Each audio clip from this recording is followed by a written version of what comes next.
Sean bienvenidos una vez más a los relatos tenebrosos del cuentista. Hoy les traigo una recopilación de 3 historias, espero les guste. He vivido en la misma casa por 40 años. Después de que Ralph falleció y me quedé solo por primera vez en 3 décadas, acudí a mis vecinos por consuelo. Me lo proporcionaron con creces. Estaba honrado y conmovido por su gentileza. No muchos lugares se asegurarían de que un hombre anciano fuese cuidado debidamente. Estoy rodeado por personas hermosas y maravillosas. Asumí el rol de abuelo para algunos de los niños del vecindario. Estaba más que feliz de cuidar a los niños. Ralph y yo siempre quisimos adoptar, pero 2 hombres no podían hacerlo en nuestra parte del país. Así que tener la oportunidad de ser una figura formativa en la vida de estos niños era un gran privilegio. Me hizo sentir como que si se me estuviera otorgando otra oportunidad para hacer todo lo que se me había negado. Deseaba que Ralph pudiera haber sido parte de ello. Aún así, sé que él me está observando con el mismo amor y orgullo que expresó cada día en el que estuvo con vida. Una chica, Madison, formó una conexión particularmente fuerte conmigo. Su papá estaba fuera del panorama. Su mamá, Ellen, quien se veía obligada a trabajar a tiempo completo, rara vez estaba en casa durante el día. Ellen siempre había sido la vecina más servicial y amorosa después de la muerte de Ralph, así que cuando tuve la oportunidad de ayudar con Madison y cuidarla durante el día, estaba más que dispuesto. Comencé a cuidar a Madison poco después de su 10º cumpleaños. Ella se enamoró de la colección de canguros de juguete que estaban por todos lados de la casa. Ralph había nacido en Australia, y yo solía llamarlo mi pequeño Guro, especialmente cuando se emocionaba y su acento se volvía más prominente. En sus cumpleaños, le daba algún tipo de canguro de juguete. Se habían estado empolvando después de su fallecimiento, y yo estaba contento de que Madison les pudiera dar algo de vida de nuevo. Pasaron los años y Madison comenzó a crecer. Me preocupaba que se estuviera tornando depresiva. Ella nunca tuvo muchos amigos en la escuela. Se venía directo a casa cuando el día había acabado y hacía su tarea mientras esperaba a su mamá. Su humor era menos efervescente de lo que recordaba. Estoy seguro de que parte de ello se debía a su edad. La adolescencia es complicada para todos, ni digamos para alguien con una vida familiar difícil, como Madison. Aún así, me preocupaba por ella.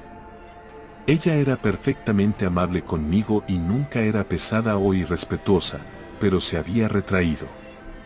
Ya no miraba televisión conmigo después de hacer su tarea, solo se sentaba en el piso con su pijama de canguro, la cual era demasiado pequeña para ella en ese punto, y jugaba con las figuras de Ralph. Justo como lo hacía cuando era pequeña. Cuando Madison tenía 16, tuvo un novio. El primero, hasta donde sabía. No me agradaba. En lo absoluto. Era el típico adolescente fortachón, un fumador empedernido, mal hablado y bueno para nada. Pero no había nada que pudiera hacer al respecto. Madison no lo quería traer a la casa y creo que percibía que yo no lo aprobaba. Pero no era asunto mío. Me había dicho a mí mismo años antes que tales situaciones eran puramente entre Madison y su madre. Solo iba a interferir si sentía que Madison estaba en peligro. Madison pasaba más y más tiempo con el novio y menos tiempo conmigo. La casa se volvió callada de nuevo. Los demás niños a los que había cuidado habían crecido lo suficiente como para cuidarse a sí mismos. Sus padres me visitaban cada tanto para tomar café, pero mis interacciones generales de persona a persona eran mucho menores de las que había disfrutado anteriormente. Me sentía solo. Una noche, Ellen me visitó alarmada. Aparentemente, Madison había admitido que estaba consumiendo drogas. Ellen no tenía idea de qué tipo, pero estaba aterrorizada por la seguridad de su hija. Traté de tranquilizarla con que debía haber algo que la escuela pudiera hacer, pero fue entonces cuando me contó la otra mitad de la historia. Madison estaba embarazada. Esto me inundó. Había visto a Madison alrededor del pueblo en el transcurso de los últimos meses y había notado que ganó un poco de peso, pero nunca se me ocurrió que podría estar embarazada. Ahora su consumo de drogas era todavía más preocupante. Tratamos de idear un plan juntos, y el único punto en el que pudimos estar de acuerdo era en que la escuela tenía que saber. A pesar de que el sistema educativo local no era el mejor, tenían que tener recursos dedicados a problemas como este. Pero la escuela no hizo nada. La conducta imprudente de Madison continuó. Ellen estaba demasiado aterrorizada como para llamar a las autoridades, porque temía que Madison fuera puesta en un orfanato. Yo, también, no tenía idea de qué hacer. Pasó el tiempo y, en las raras ocasiones en las que veía a Madison en el pueblo, ella se andaba tambaleando borracha con su novio idiota. Su vientre protuberante era una obscenidad en contra del trasfondo de su intoxicación. Una tarde de febrero, estaba saliendo del supermercado cuando Madison me divisó desde el estacionamiento. No estaba con su novio, afortunadamente. Se aceleró hacia mí y me dio un gran abrazo. No parecía que estaba ebria, pero tenía que haber consumido algo. Sus pupilas estaban dilatadas y hablaba con dificultad mientras me decía lo mucho que me extrañaba. Luego me preguntó si podía llegar más tarde para ver a los canguros. Le dije que eso sería maravilloso y que yo también la extrañaba. En algún momento alrededor de las 7, Madison llegó. La escolté velozmente. La temperatura de afuera estaba bajo cero y ella se veía enferma. Podía notar que estaba drogada. Entró sin decir hola y se fue a la manta en donde yacían los canguros. Les habló con una voz infantil y melodiosa. Cuando tenía 11 años, pensé que ese tipo de cosas eran adorables. Sin embargo, ahora que sabía que estaba bajo la influencia de algo que no solo era venenoso para ella, sino también para el bebé, era mucho menos adorable. Caminé hacia ella y le pregunté si podía tomar su abrigo y si quería un poco de té y pastel de chocolate. No me contestó. Solo le seguía hablando a los canguros. Suspiré y me senté en el sofá, esperando a que ella se espabilara y me hablara, o se fuera y que ojalá llegara a casa con su mamá. Madison recorrió la línea de los canguros de juguete en el mantel, diciéndoles, «Te amo», a cada uno. Luego caminó de regreso haciendo lo mismo en reversa. Al final, me dirigió la mirada. «A ti también te amo, Mako», murmuró con admiración, y una sonrisa delgada rajó su semblante pálido. «¿Pero sabes qué? Amo a Guro más que a nadie». Madison dejó caer su abrigo pesado en el piso, y grité. Una herida enorme había sido cavada a lo largo de la parte superior de su vientre. El pecho, el brazo derecho y la cabeza azul de su bebé sobresalían por la abertura. «Mira al pequeño Guro», dijo débilmente. «Qué buen gurito». Madison trató de saltar hacia mí, imitando a un canguro. El brazo y la cabeza frágiles del infante se sacudían de atrás hacia adelante con el movimiento. Dulce gurito. Tan cálido y seguro en su bolsa.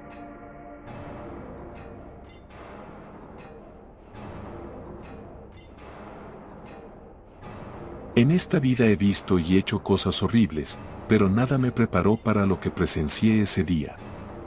Era mi primer día de trabajo para un poderoso capo de la droga. Él estaba comenzando, pero había ganado terreno con rapidez gracias a sus métodos brutales.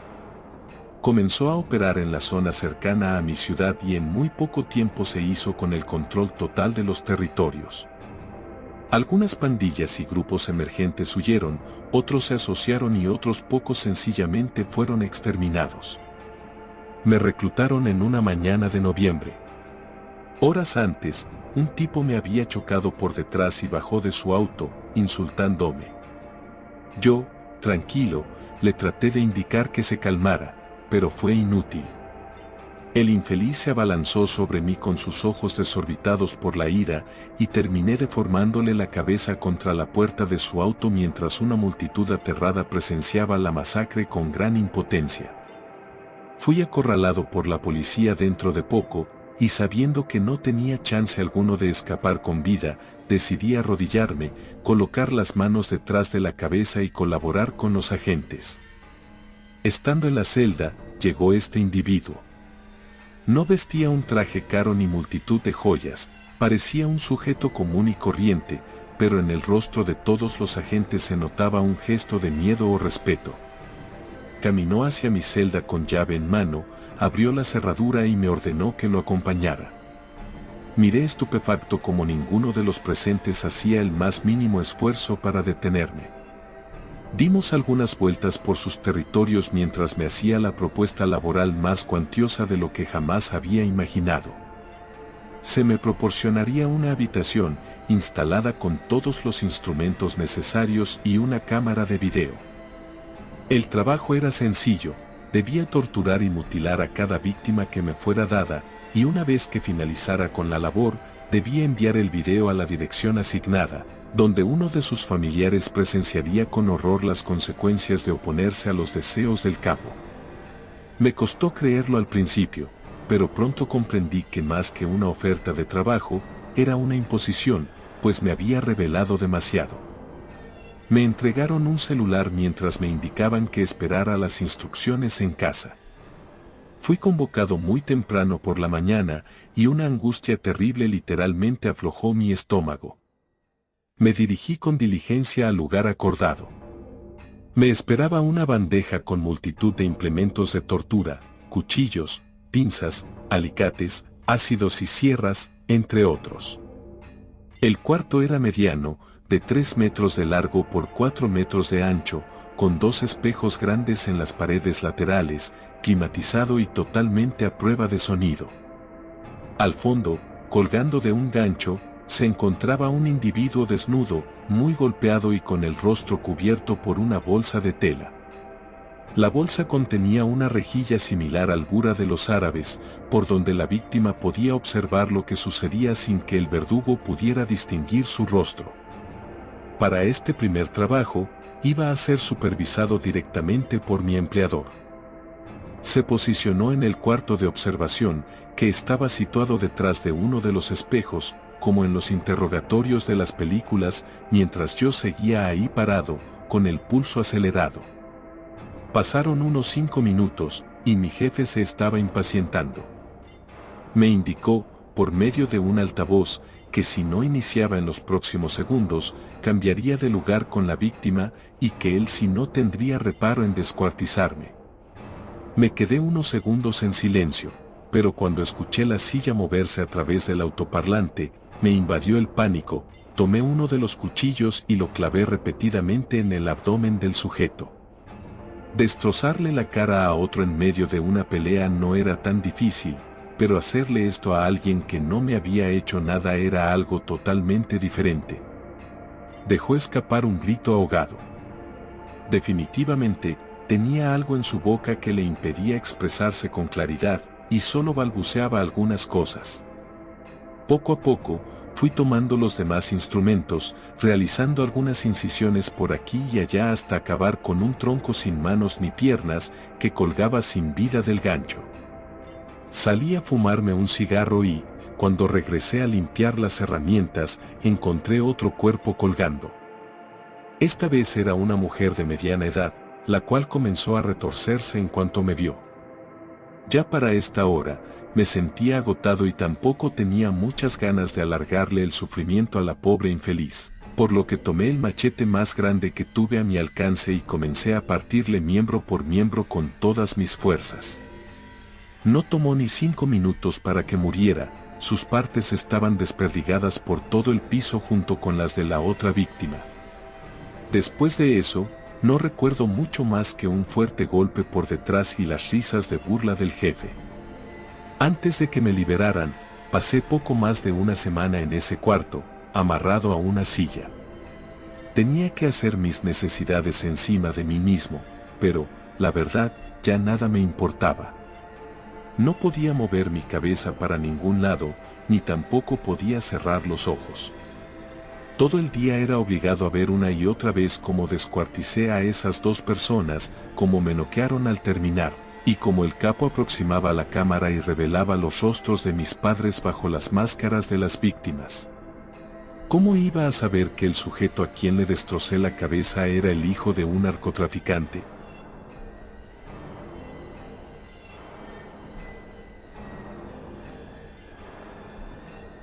Regresé de Afganistán hace poco. 8 semanas, para ser exacto. Ver a las personas que has asesinado es una muy buena manera de arruinar tu sueño reparador. Sí, 3. Ya sabes la pregunta que estoy contestando. 2 hombres y un niño. En retrospectiva, debieron ser 4. Cuando estábamos asegurando un edificio, vi una pila de trapos en el suelo. Los pateé para sacarlos del camino, y, dejando atrás un golpe seco, el objeto rodó por el suelo y comenzó a llorar. La madre corrió y levantó a su bebé. La mirada en sus ojos. He visto los ojos de hombres que genuinamente me querían matar, pero los de ella no me querían ver morir. Querían que sufriera. Se estableció contacto, 2 hombres. Escuché gritos en 2 idiomas diferentes. Lo único que distinguí en inglés fue, suelta el cuchillo, y amenazas fueron lo único que escuché en fuesen cuales fuesen los idiomas que hablaban. El cuchillo aún estaba en su mano. Inhalo.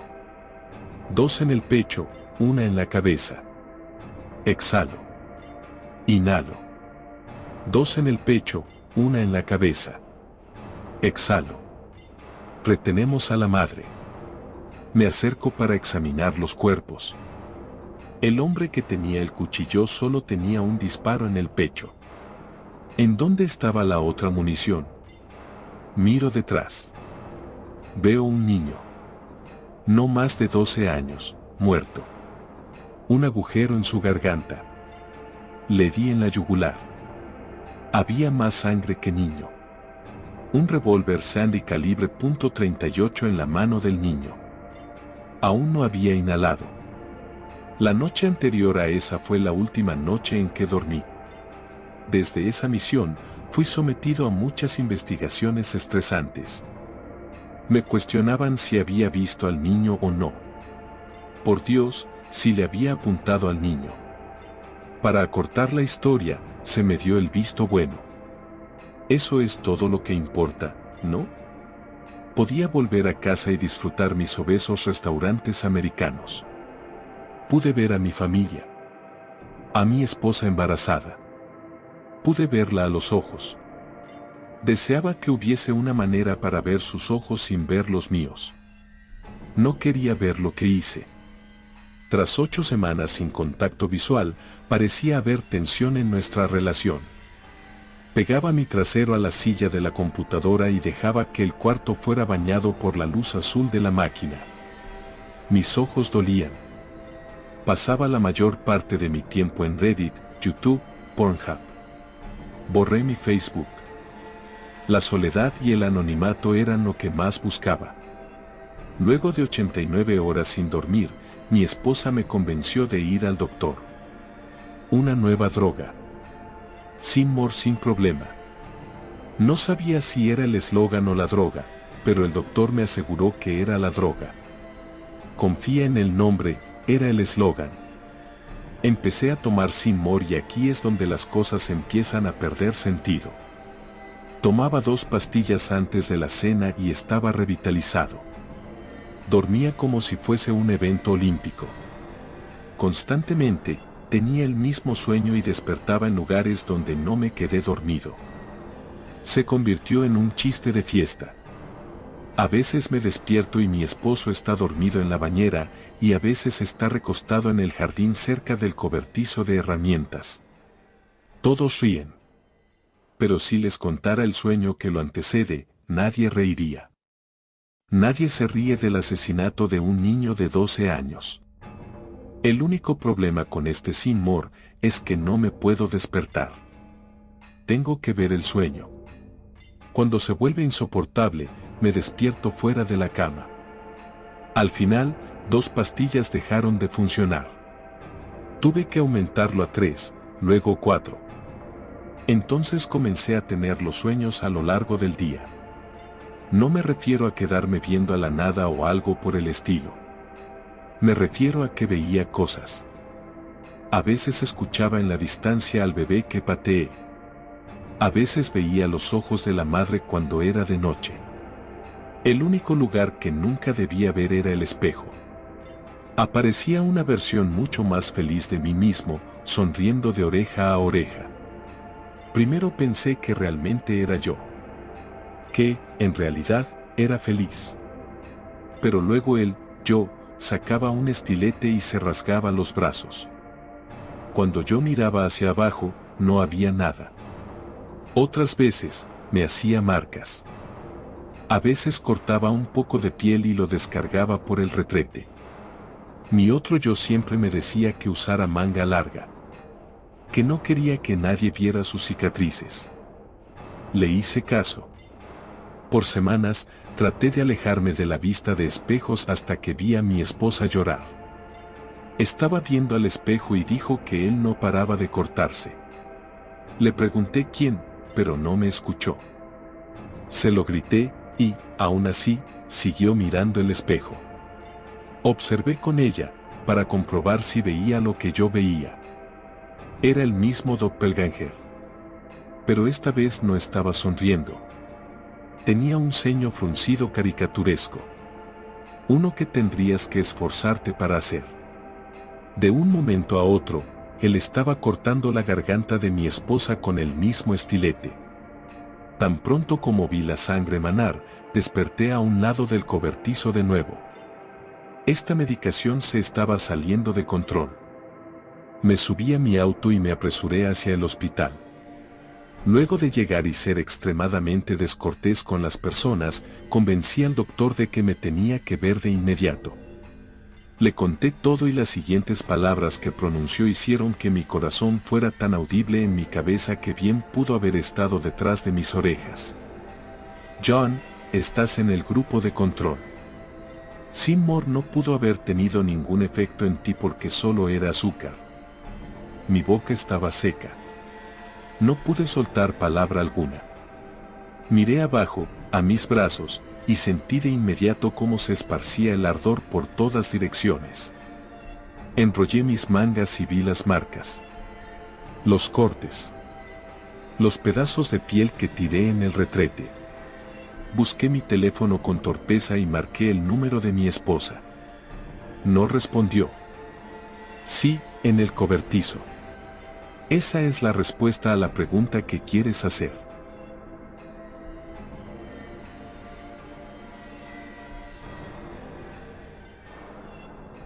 Espero las historias les hayan gustado. No olvides que puedes dejar tus recomendaciones al igual que experiencias personales. Déjanos un like, comparte y suscríbete. Nos veremos en otro relato tenebroso del cuentista.